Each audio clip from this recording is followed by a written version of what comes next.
4 मार्च को प्रशासन ने धाकड़ टीवी पर एक वीडियो हमारे द्वारा अपलोड किया गया था, जिसमें केवल हमने ये कहा कि महाबोधि महाविहार के भीतर जो 75 साल से पुरोहित पांडे शिवलिंग रखकर उसकी पूजा कर रहे थे, उसके नाम पर लाखों का दान इकट्ठा कर रहे थे। जहां पुरोहित पांडे पिंडदान कर रहे थे, लोगों को पिंडदान के नाम पर महाबोधि महाविहार में मूर्ख बनाने का काम कर रहे थे।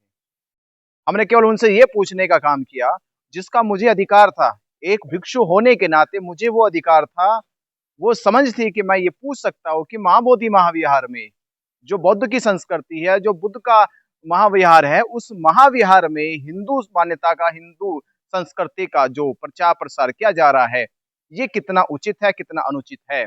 मैंने केवल ये बात उन पुरोहितों से, उन पांडवों से पूछी, जिससे उनका मानसिक संतुलन खो गया और बौखला गई। वो जवाब देने की बजाय वो जवाबों से भागने लगे, दूर भागने लगे। मुझे लगा कि हो सकता है कि इनको ये फील हो रहा है, ये महसूस हो रहा है कि ये लोग गलत कर रहे हैं, इनको अपनी गलती का एहसास हो रहा है, तो शायद ये भविष्य में ये गलती दोबारा ना दोहराएंगे। पर नतीजा कुछ और आया। हमने जब देखा, अखबार की कटिंग में देखा, सोशल मीडिया पर देखा, पुलिस से हमें बार बार फोन आने लगे। पुलिस ने कहा कि आपके खिलाफ एफआईआर दर्ज हो गई है। हमने पूछा कौन सी एफआईआर होगी, क्या हमने अपराध किया है? तो अपराध की श्रेणी बनाई गई कि हमने धार्मिक उन्माद पैदा किया है, हमने उनके धार्मिक आस्थाओं को ठेस पहुंचाई है, हमने उनके धार्मिक अवशेषों को छेड़ा है। क्या मैं बौद्ध विहार में जाके ये भी नहीं पूछ सकता हूँ कि महाबोधि विहार में इन पुरोहितों का क्या काम है? तो मेरा प्रशासन से ये कहना है कि प्रशासन मुकदमा करने से पहले ये जरूर जांच कर लेती कि भंते जी ने और धाकड़ टीवी ने जो दिखाया, जो कहा, उसमें कहाँ गलत है।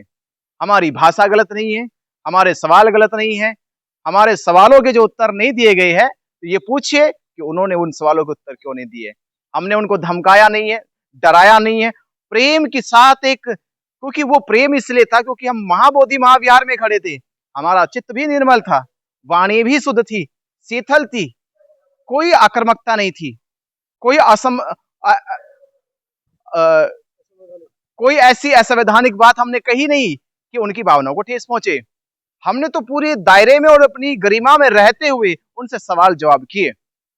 तो प्रशासन एक बार उस वीडियो को देख ले, कार्रवाई तो होती रहेगी, कार्रवाई हो भी गई है, इसकी कोई चिंता नहीं है कि जब हम कोई लड़ाई लड़ते हैं, जब कोई आंदोलन छेड़ा जाता है, जब अपने हक अधिकारों की बात की जाती है, और वो हक अधिकार जो वर्षों से दबा बैठा है, जिसपे कब्जा है वर्षों से, अगर हम उसको वापस लेने की बात कर रहे हैं, तो जाहिर सी बात है ऐसे लोगों को तकलीफ होनी है, ऐसे लोगों को जहनियत में कहीं ना कहीं धार्मिक बगावत पैदा होनी है, कहीं ना कहीं उनको लगेगा कि तुम्हारी वर्षों की जो कमाई का साधन था वो तुमसे छीनता जा रहा है। तो मैं आपसे, सभी जो मेरे धम्म उपासक है, धम्म बंधु है, वो आवाज बुलंद करो कि प्रशासन किस तरह से ये अन्याय करता जा रहा है, हमारे ऊपर, बौद्ध भिक्षुओं के ऊपर करता जा रहा है।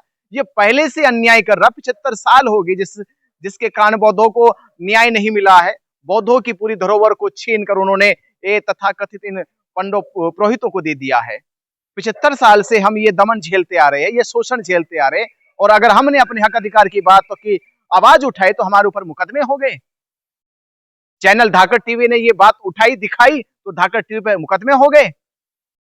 क्या ये मुकदमे जायज है? क्या ये मुकदमे संवैधानिक है? क्या ये मुकदमे लगता है कि ये निष्पक्ष तौर पे लिखे गए?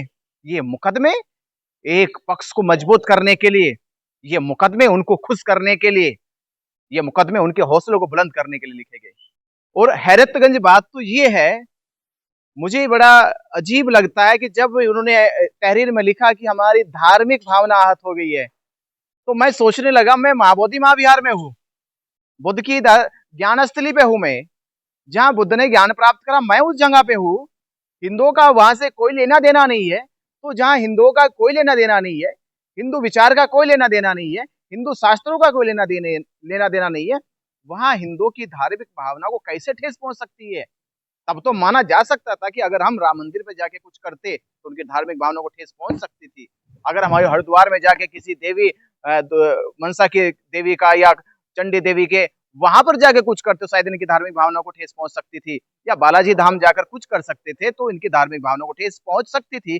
पर महाबोधि महाविहार पे बुद्ध की बात करने में इनकी भावनाओं को कैसे ठेस पहुंच गई, ये सवाल भी इनसे पूछा जाना चाहिए। और ये सवाल मैं पूछ रहा हूं इन पुरोहित पांडवों से कि धार्मिक भावनाओं को अपनी सीमा में रखो।